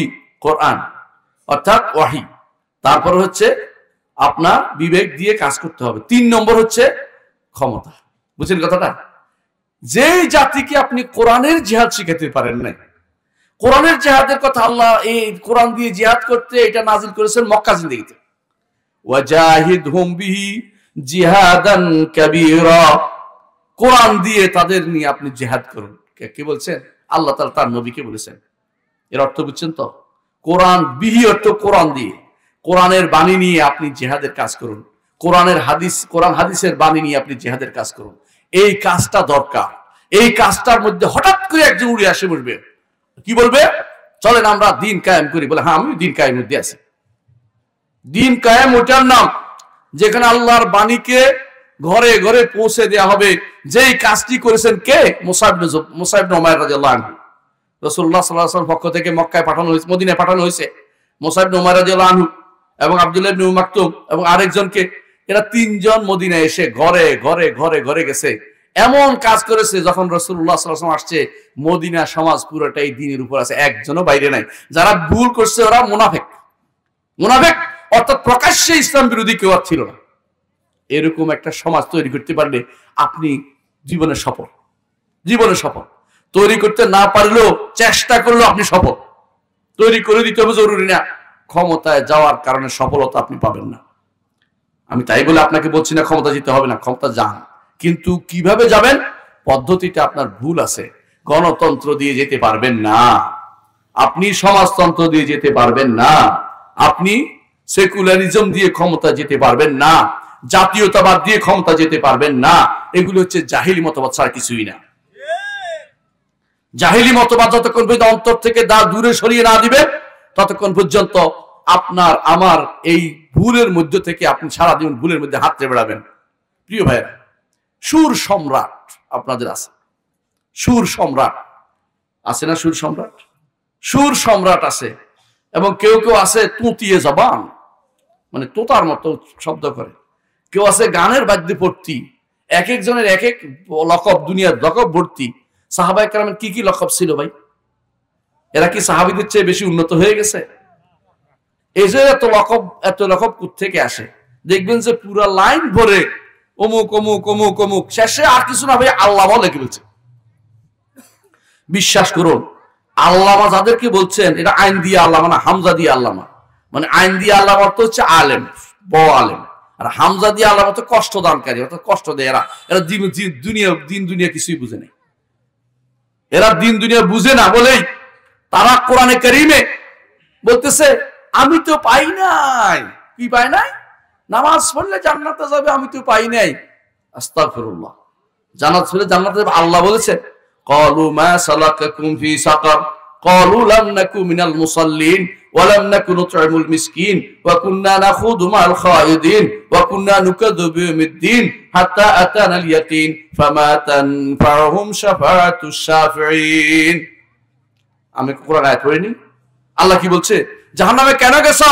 বলছে আমরা সালাত আদায় করেছিলাম না। হে কোরআন শরীফ পায় না, এটা সালাত আদায় করলে জান্নাতে যাবে, পায় না। তুই কি করলে জান্নাতে যাবে?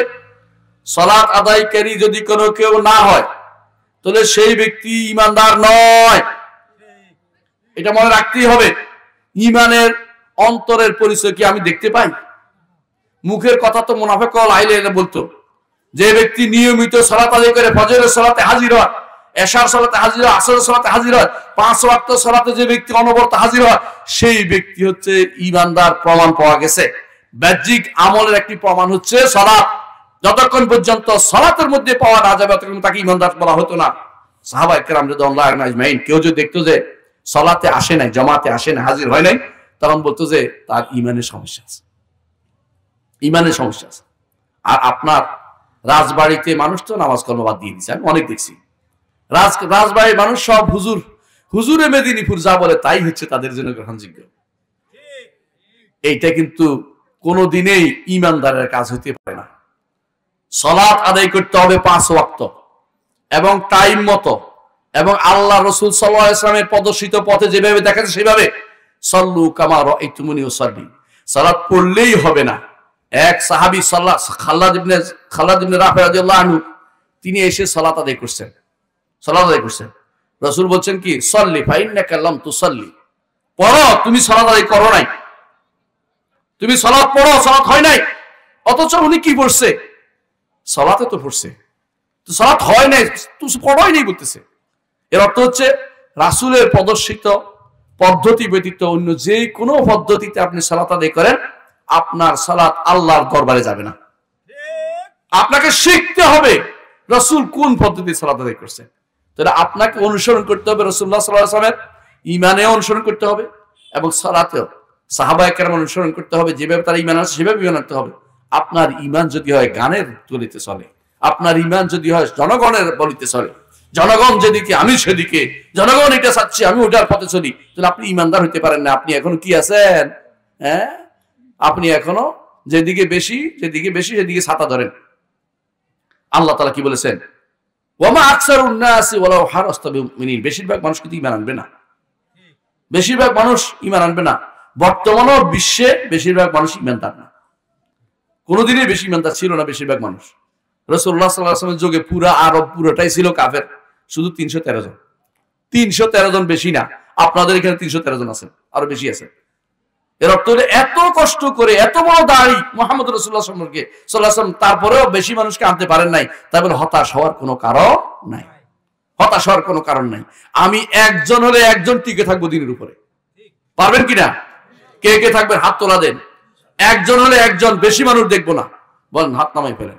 বেশি মানুষের তাকাবো না, ঈমানের একটা অংশ ছাড়বো না, একটা বিন্দুও ছাড়বো না। যেটা কোরআন এবং হাদিসে পেয়েছি সেটাই মানবো। কোনো ব্যক্তিকে খুশি করার জন্য, কাউকে বেশি দলে টানার জন্য কোনো কিছু আমি ছাড় দিব না। এটা ঈমানদার লক্ষ্য হওয়া উচিত।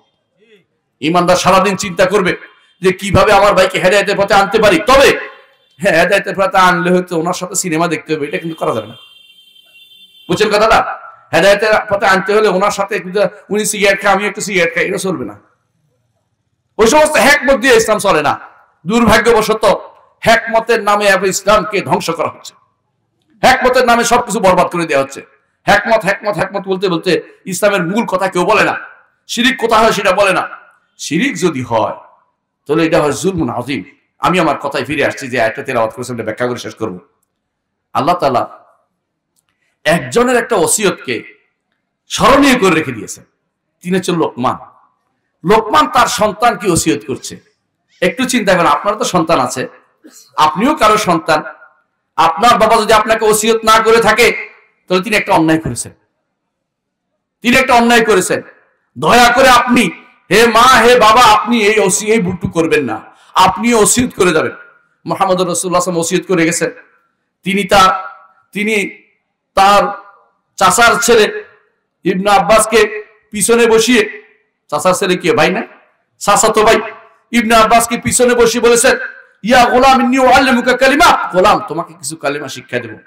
ইহফাজিল্লাহ ইয়াহফাজুকা, আল্লাহর হেফাজত করে আল্লাহ তোমার হেফাজত করবেন। শিক্ষা দিছে কিনা? দিছে। আল্লাহর হেফাজত, তাওহীদের হেফাজত করতে বলেছেন। তাওহীদের হেফাজত করলে আল্লাহ আপনার হেফাজত করবেন।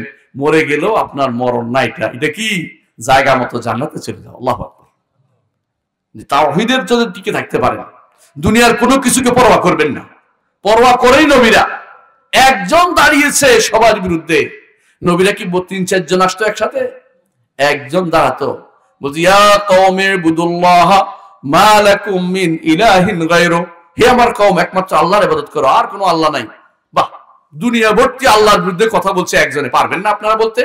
দুনিয়া ভর্তি মেদিনীপুর বলেন, শাহজালাল বলেন, শাহপুরান বলেন, আশেপাশে যতগুলি আছে একা দাঁড়িয়ে যাবেন যে এগুলি শিরিক শিরিক বলতে পারবেন না? জায়গায় জায়গায় যাইয়া সাহস করে বলতে হবে এগুলি শিরিক। এদের বিরুদ্ধে যাওয়া, এদের জায়গা যাওয়া, এখানে যাইয়ে কিছু দেয়া, ভ্যাট দেয়া, টাকা দেয়া, পয়সা দেয়া, সবগুলো শিরকি কর্মকাণ্ড স্যার, কিছুই না। কারণ এরা মানুষের কোনো উপকার করতে পারে না। উপকারের মালিককে আল্লাহ ছাড়া কেউ কোনদিন কারো উপকার করতে পারে না। আল্লাহ তাআলা কোরআনে কারীম বারবার এই কথা বলেছেন, হে নবী আপনি পারবেন না কারো কোনো উপকার করতে। নবীকে পর্যন্ত বলে দিয়েছেন নবী কারো উপকার করতে সমর্থ হয় না। কে করে দিবে? আল্লাহ। এবং নবী হেদায়েতও করে দিতে পারেন না কাউকে। সেখানে আপনার এগুলির বিরুদ্ধে কথা বলা ফরজ হয়ে গেছে। এই দেশের মানুষ হিকমত অবলম্বন করে বেদাতের বিরুদ্ধে কথা বলে না, শিরকির বিরুদ্ধে কথা বলে না, এটা বলতে হবে আপনাকে। অন্য সব জায়গায় বলে, কোথায় জানেন? কেউ বাম হাতে খাচ্ছে, কি খাচ্ছে ওটা চিন্তা করে না। ভাই একজনে মদ খাচ্ছে, বুঝছেন তো, তো বাম হাতে খাচ্ছে, এই ডান হাতে খাও, বুঝছেন তো ঘটনাটা? হ্যাঁ বুঝছেন ঘটনাটা? মানে এখন মনে করছে বাম হাতে খাইলে গুনাহ হয়, ডান হাতে খাইলে মদ কোনো সমস্যা নেই। আজকাল আমাদের সমাজ হচ্ছে এরকম অবস্থা। সে যে শিরকে ডুবে আছে এটার খবর নাই, হুজুরের টুপি বাদে নামাজ পড়ছে, হ্যাঁ হুজুরের রফিয়ে দান করছে, হুজুর আমিন জোরে বলছে, হুজুর তো বরবাদ হয়ে গেছে, ওদের শিরিক করতেছে এটার কোনো খবর নাই। মানে মুশরিকের ব্যাপারে কারো কোনো আপত্তি নাই, শুধু যত আপত্তি হুজুরের বাংলায় খুতবা দিছে, হুজুরের খুতবা কেন বাংলা দিছে। বাপ রে, ওটা যদি আরবি জানতো তো আমার তো সমস্যাটা কি ছিল, আমি তো আরবিতে দিতাম। আমরা কি আরবি জানি না? আলহামদুলিল্লাহ আমাদের রিয়াজকে বললো আরবিতে খুতবা দিতে পারবে, আমার ছাত্র দুজনে আলহামদুলিল্লাহ এর দিল আরবিতে 1 ঘন্টা খুতবা দিতে পারে, সমস্যা নেই। কিন্তু আপনারা তো বলবেন না, আমাদের কিছু বুঝি টুঝি না, ঘুমাবেন চোখে পড়বে। এরপরে ফেরেশতাদের বলছিল বোধ হয়, ফেরেশতারা আমরা ভালো করে লিখে নিয়েছি, সমস্যা নেই, আপনাদের কোনো কাজে আসেনি।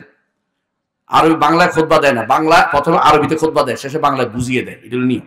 খুতবা আমরা বাংলা দিই না, এটা বাজে কথা। খুতবা বাংলা দিই না, আমরা প্রথমে খুতবার যে ফরজ ওয়াজিব আদায় করে নিই, তারপরে বাংলাতে নসিহত করি। বাংলাতে নসিহত করলে খুতবার কোনো অংশ বাদ যায় না, বুঝলেন না কথাটা?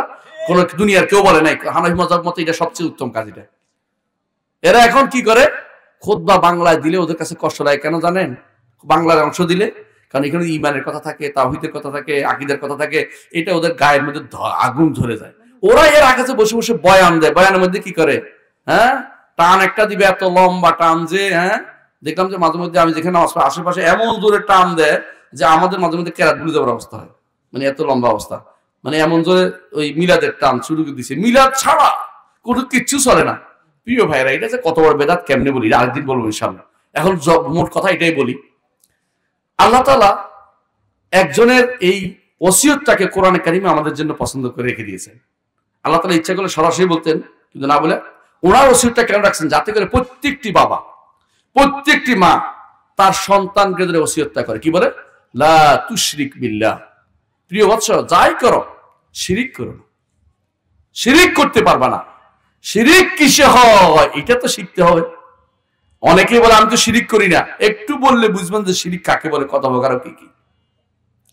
যে ব্যক্তি বলবে আল্লাহ সর্বত্র বিরাজমান, সে ব্যক্তি মুশরিক।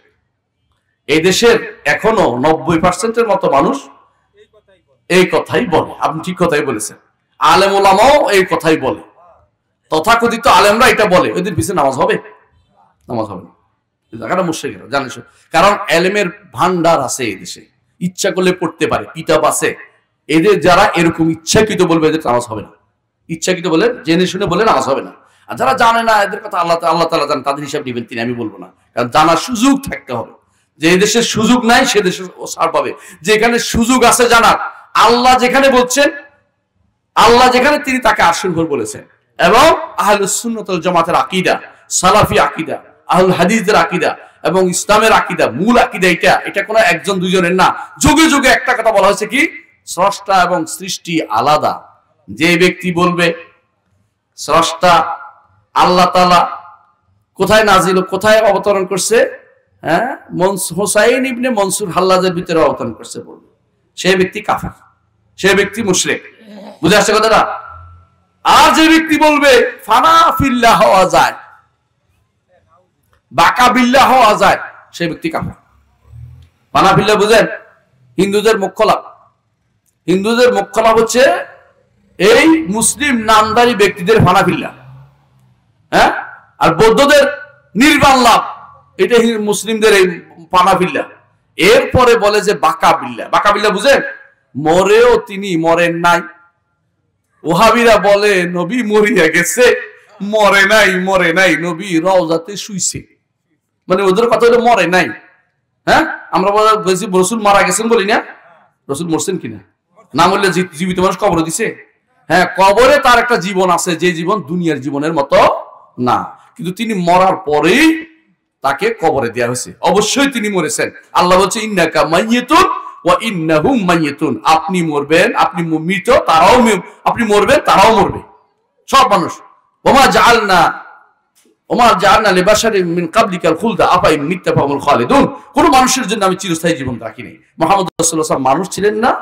না মানুষ ছিলেন। এর অর্থ হলো তার জন্য কি হয়েছে? মৃত্যু এসে গেছে। আবু বকর রাদিয়াল্লাহু আনহু আসছেন, ওমর বলতেছেন রসুল মারা যাননি, এত দুঃখে কষ্টে রসুল কেন মরে যাবেন? আবু বকর এসে তার কাপড় উঠে মুখ উঠে খুলে বলতেন, চুমা দিয়েছেন, চুমা দিয়ে বললেন, আল্লাহ আমি সাক্ষ্য দিচ্ছি, আল্লাহ তাআলা, রসুল আমি বলছি, আল্লাহ তাআলা আপনাকে যে মৃত্যু দেওয়ার কথা তা দিয়ে দিয়েছেন। ওমর, রসুল মারা গেছেন, যে ব্যক্তি আল্লাহর ইবাদত করে, সেই জন্য বিশ্বাস করে আল্লাহ তাআলা হাইয়ুন লা ইয়ামুত, তিনি জীবিত, তিনি কোনোদিন মারা যাবেন না। আর যে ব্যক্তি মুহাম্মাদের ইবাদত করত, তারা যেন জেনে নেয় মুহাম্মদ মরে গেছে। এটা হচ্ছে আবু বকরের ঈমান। আবু বকর দেখিয়ে দিয়েছেন উম্মতের কোন সময় কি কথা বলতে হবে। তখন ওমর বললেন যে আবু বকর, এই আয়াত তো আমার কোনদিন চিন্তা করি নাই, কারণ ভালোবাসার আতিশয্যে ভুলে গেছেন, রসুল চলে যাবেন এটা মনে করতে পারেন না, মনে করছেন রসুল থাকবো আমরা মরে যাই, রসুল থাকবো আমরা মরে যাই। কিন্তু রসুল যে মরে গেছেন এটা তার মাথায় আসতেছে না। কেন মরে যাবেন? কেন তিনি থাকবেন? প্রিয় মানুষ কেউ হারাতে চায় না, দুনিয়ার সবার নিয়ম এটা। অনেকে মনে করে ছেলে বাঁচুক, আমি মরে যাই, ছেলেকে বাঁচাতে চায়, ভালোবাসতে থাকে। অনেকে স্বামীর জন্য এটা বলে, অনেকে স্ত্রীর জন্য এটা বলে। বাস্তবে কিন্তু এত ভালোবাসে না, এটা মুখের কথা। বাস্তবে এত ভালোবাসে না, বুঝছেন না কথাটা? ঠিকই দেখবেন যে সময় মতো ঠিকই একজনের ভালাই গেছে, একজনকে ভালাই চলে যায়, এগুলো ফালতু কথা মুখে বলে। যে ব্যক্তি বলে প্রাণের চেয়েও বেশি ভালোবাসি, মিথ্যা কথা বলতেছে। প্রাণের চেয়ে বেশি ভালোবাসে না কোনো ব্যক্তি। প্রাণের চেয়ে বেশি ভালোবাসা আয়োজন নেই। প্রাণের চেয়ে বেশি কারে ভালোবাসতে হবে?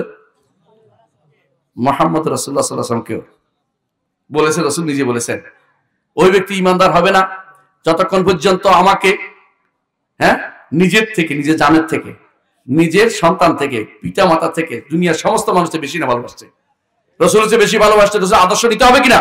নিতে হবে। সেটা বলছিলাম, শিরিক মুক্তি থেকে সন্তানদেরকে রক্ষা করতে হবে। এইটা খেয়াল রাখবেন আপনি। অনেক রকমের গান বাজবে, অনেক রকম তারা বাজবে, অনেক রকমের সুন্দর সুন্দর বক্তা আসবে শিরকের শিক্ষা দেওয়ার জন্য, শিরকে দীক্ষা দেওয়ার জন্য, শিরক মানুষের মধ্যে প্রচার করার জন্য। আপনাকে পর্বত প্রমাণ হতে হবে, আপনি হতে হবে এই যুগের একজন ইব্রাহিম আলাইহিস সালাম, এই যুগের একজন ইব্রাহিমের মতো কাজ আপনি করতে হবে। এই যুগে আপনি হবেন ইমাম বুখারী রাহমাতুল্লাহ আলাইহির মতো ব্যক্তিত্ব, যিনি যারা এরকম জাহমিয়া যারা সর্বত্র বিরাজমান বলে আল্লাহকে, বা যেরকম কবর পূজার এদের বিরুদ্ধে তিনি বই লিখেছেন। কি একটা বইয়ের নাম বলুন রাখবেন, খালকু আফআইল ইবাদ, এটা বই লিখছেন। একটা বই হাজার বইয়ের মতো। এই বইটা যারা আরবি জানেন পড়বেন, আরবি যারা জানেন না অন্য থেকে শুনে নিবেন, প্রয়োজনে মসজিদে দার্স করবেন এবং শুনবেন এটা কি ইমাম বুখারী কি বলেছেন। আমরা লিখলে তো বলতেন ওয়াহাবি, ইমাম বুখারী ওয়াহাবি, ইমাম বুখারী ওয়াহাবি, এটা বলে হাস্যকর হবে না? এই জন্য বলতে থাকতে আমাদের কি, ইমাম বুখারী রাহমাতুল্লাহ আলাইহি এটা বলেছেন। ইমাম বুখারী কিতাবুত তাওহীদ পড়বেন, ইমাম বুখারী কিতাবুত তাওহীদ পড়বেন সবার আগে। ইমাম বুখারী রাহমাতুল্লাহ কিতাবুল ঈমান দিয়ে শুরু করেছেন, কিতাবুত তাওহীদ দিয়ে তার কিতাবটা শেষ করেছেন। এর অর্থ হচ্ছে ঈমান আনতে হবে, তাওহীদ নিয়ে মরতে হবে। বুঝছেন কথাটা? ঈমান আনতে হবে আর তাওহীদ নিয়ে মরতে হবে। আর যে ব্যক্তি আখিরু কালামিহি, যার শেষ কথা হবে লা ইলাহা ইল্লাল্লাহ, দাখালাল জান্নাহ, জান্নাতে প্রবেশ করবে। শেষ যেটা হবে সেটার উপর তার সবকিছু গ্রহণ করা হবে। আপনি শেষ কথাটা যেন লা তাওহীদ থাকে। যে কোনো মানুষের যে কোনো সময় মৃত্যু এসে যেতে পারে না ভাই? গ্যারান্টি আছে? বুড়া মানুষ তাড়াতাড়ি মরে যাবে, যুবকরা অনেক বছর থাকবে, তাই না? এমন কোনো গ্যারান্টি নাই। আর মেয়েরা তো মরবেই না, তাই না? না। তাহলে প্রতিদিন মরার আগে সকালে বিকালে যে কাজটি করতে হবে, তাওহীদের ঘোষণা তার থাকতে হবে। মুহাম্মদ রাসূলুল্লাহ সাল্লাল্লাহু আলাইহি ওয়াসাল্লাম সেজন্য শিক্ষা দিয়েছেন সকালে 10 বার পড়তে। কি বলতে বলছেন? লা ইলাহা ইল্লাল্লাহু ওয়াহদাহু লা শারীকা লাহু লাহুল মুলকু ওয়া লাহুল হামদু ওয়া হুয়া আলা কুল্লি শাইইন কাদির। আর 100 বার পড়তে বলেছেন, 10 বার পড়তেও বলেছেন। বিকালে কয়বার পড়তে বলেছেন? 100 বার অথবা 10 বার। না পারলে অন্তত একবার, যেন কবর মরলেও যেন কবরে যাওয়ার সুযোগটা হয়। অন্তর থেকে বুঝে শুনে সেটা পড়বেন। আর সবচেয়ে বড় ইবাদতের জায়গা হচ্ছে আরাফার ময়দান। আরাফার ময়দানে রাসূলুল্লাহ সাল্লাল্লাহু আলাইহি ওয়াসাল্লাম বলেছেন, আমি এবং আমার পূর্বে যত নবী আসছে এখানে সবাই যে সব বড় দোয়াটি করেছেন, বড় জিকিরটি করেছেন, বড় কাজটি করেছেন, তা হচ্ছে এটা বলা, লা ইলাহা ইল্লাল্লাহু ওয়াহদাহু লা শারীকা লাহু লাহুল মুলকু ওয়া লাহুল হামদু ওয়া হুয়া আলা কুল্লি শাইইন কাদির। এটা হচ্ছে কি? তাওহীদ। সুতরাং মানব জীবনের শুরু থেকে শেষ পর্যন্ত তাওহীদ ছাড়া একজন মানুষের কোনো গত্যন্তর নাই।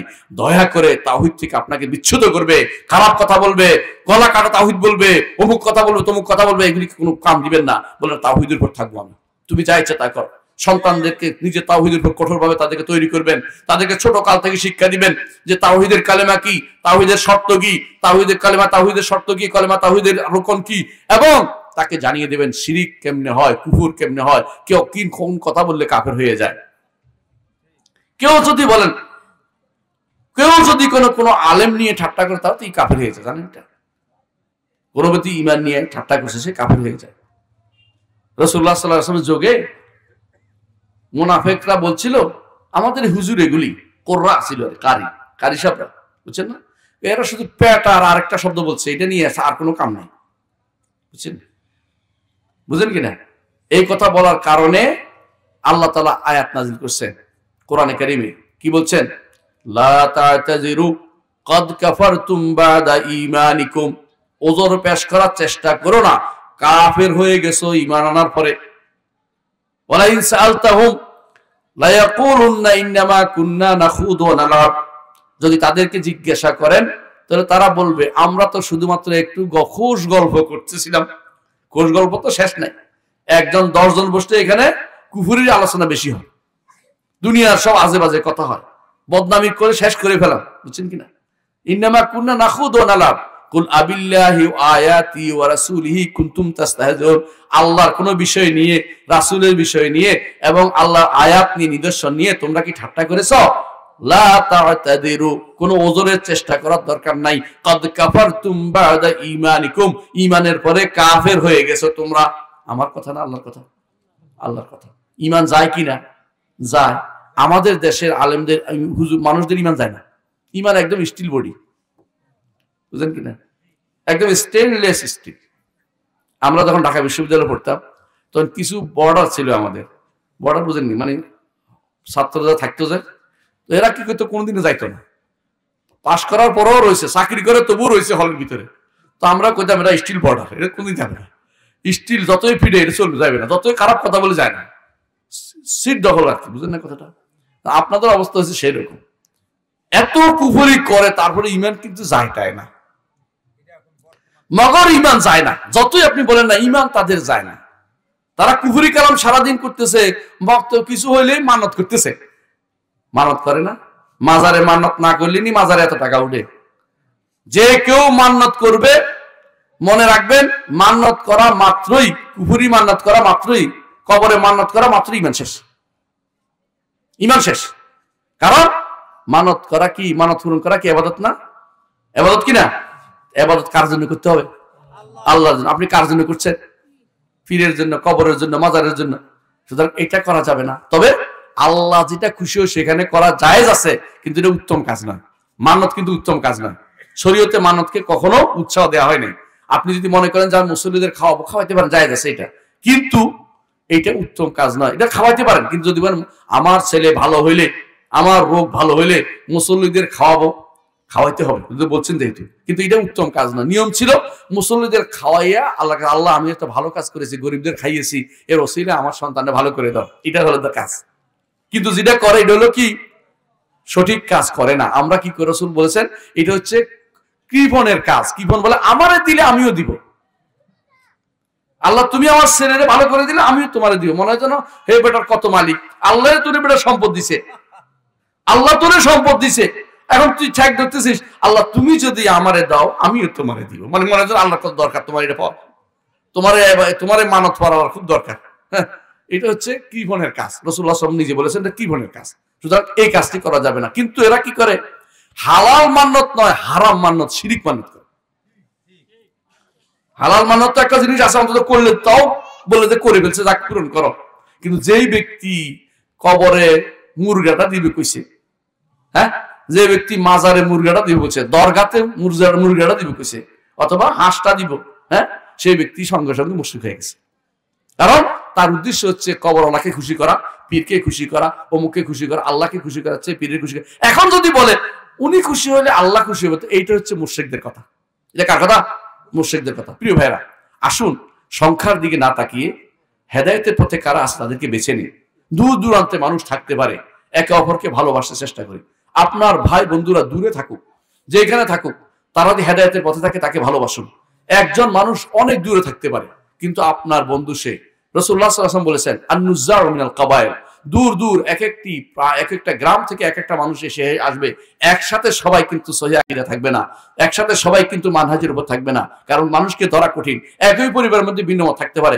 আপনি ভালোবাসা যেন এটা হয়, আমার ওই ভাইটা বিশুদ্ধ আকীদার, আমার ওই ভাইটা আসহাবুল হাদিস, আমার ওই ভাইটা সালাফি, আমার ওই ভাইটা দ্বীনের উপর আছে, ওই ভাইটা আকীদা শুদ্ধ, ওই ভাইটা বেদাত থেকে মুক্ত, আমি ওকে ভালোবাসি। এই ভালোবাসা হচ্ছে ঈমানি ভালোবাসা। আর এর বাইরে যে সমস্ত ভালোবাসা আছে দুনিয়ার ভালোবাসা, দুনিয়ার ভালোবাসা দুনিয়ায় থেকে যাবে, আখিরাতে কখনো কোনো বিপদের কারণ হবে। আর ঈমানি ভালোবাসা হাসরের দিন আপনার জন্য নাজাতের কারণ হবে। আল্লাহ আমাদেরকে বুঝার তৌফিক দান করুন। আমি আমার বক্তব্য দেরি করছি না। সুবহানাকাল্লাহু ওয়া বিহামদিকা আশহাদু আল্লা ইলাহা ইল্লা আনতা আস্তাগফিরুকা ওয়া আতুবু ইলাইক। আসসালামু আলাইকুম ওয়া রাহমাতুল্লাহি ওয়া বারাকাতুহু।